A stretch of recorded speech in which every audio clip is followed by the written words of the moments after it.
Hello बच्चों, आप सब कैसे हैं। आज की कक्षा का मुख्य विषय है पत्र लेखन। पत्र संदेश देने का महत्वपूर्ण साधन है।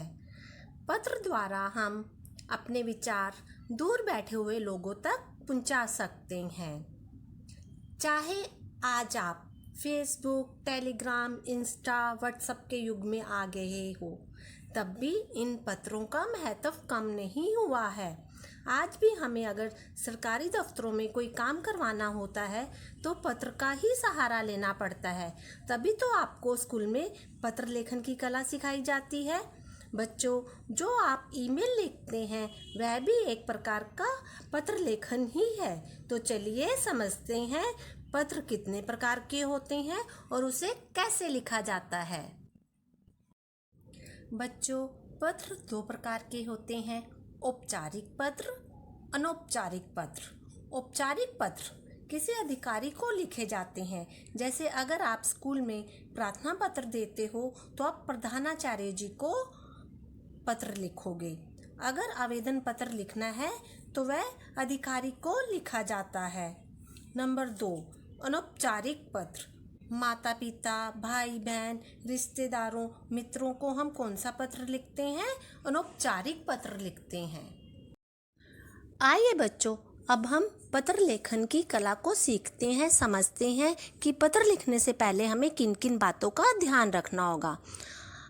आज हम अवकाश के लिए प्रार्थना पत्र लिखना सीख रहे हैं। कारण कुछ भी हो सकता है बच्चों, छुट्टी लेने का। आपको घर पर ज़रूरी काम हो सकता है, या आपके भाई बहन की शादी की दिनांक फिक्स हुई पड़ी है, या आप बीमार हो सकते हो। कारण तो कुछ भी हो सकता है ना छुट्टी लेने का। तो चलिए शुरू करते हैं। सबसे पहले बच्चों, पत्र के बाईं तरफ लेफ्ट साइड आपको जिस व्यक्ति को पत्र भेजना है, लिखना है, उसके बारे में उसका नाम, पता आदि लिखते हैं। तो चलिए शुरू करते हैं। सबसे पहले हम सेवा में लिखते हैं। यदि आपके प्रधानाचार्य जी पुरुष हैं तो आप श्रीमान प्रधानाचार्य लिखेंगे। अगर आपकी प्रधानाचार्या स्त्री हैं तो आप श्रीमती प्रधानाचार्या लिखेंगे। बच्चों, यहाँ पर कब श्रीमान प्रधानाचार्य और कब श्रीमती प्रधानाचार्या लिखना है, इस बात पर आपको विशेष ध्यान देना होगा। उसके बाद बच्चों, हम स्कूल का नाम लिखते हैं, पता लिखते हैं आपका स्कूल कहाँ पर है। फिर बच्चों, हम विषय लिखते हैं। विषय में केवल 1-2 पंक्तियाँ लिखनी होती हैं। विषय में आप अपना विशेष कारण लिखोगे जिसके लिए आप छुट्टी चाहते हो। उसके बाद बच्चों, संबोधन शब्द, अर्थात अगर प्रधानाचार्य पुरुष हैं तो आप आदरणीय महोदय लिखेंगे। अगर प्रधानाचार्या स्त्री है तो आप आदरणीय महोदया लिखेंगे।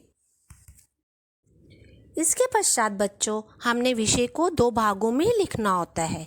नंबर 1, आपने अपना कारण बताना है कि आप छुट्टी क्यों लेना चाहते हो, क्या कारण है। हो सकता है वो कारण आपकी बहन की शादी का हो, या हो सकता है आपको घर में कोई ज़रूरी काम हो, या आपकी तबीयत ठीक ना हो। तो नंबर 1 भाग पर आप अपना कारण बताते हैं, और नंबर 2 भाग में आप क्या अपेक्षा कर रहे हो प्रधानाचार्य जी से, आप उसके बारे में लिखते हैं। अर्थात आप चाहते हैं कि आपको जो भी डेट पर, जो भी दिनांक पर छुट्टी चाहिए, प्रधानाचार्य जी उस छुट्टी की अनुमति दे दें। अंत में बच्चों, साथ धन्यवाद लिखते हैं। यहाँ पर एक बात का विशेष ध्यान रखना होगा। अगर आप लड़के हैं तो आप आपका आज्ञाकारी शिष्य लिखेंगे। अगर आप लड़की हैं तो आप आपकी आज्ञाकारिणी शिष्या लिखेंगी। उसके बाद बच्चों, आपने अपना नाम लिखना है, अपनी कक्षा लिखनी है, और अंत में दिनांक लिखनी होती है। बच्चों, इस कक्षा में हमने पत्र के औपचारिक रूप की जानकारी प्राप्त की है, जो कि किसी अधिकारी को या स्कूल में प्रधानाचार्य जी को लिखा जाता है। बच्चों, अगली कक्षा में हम अनौपचारिक पत्र के बारे में जानकारी प्राप्त करेंगे, जो माता पिता, भाई बहन, रिश्तेदारों और मित्रों को लिखा जाता है। तो बच्चों, चलिए मिलते हैं अगली कक्षा में। तब तक के लिए धन्यवाद।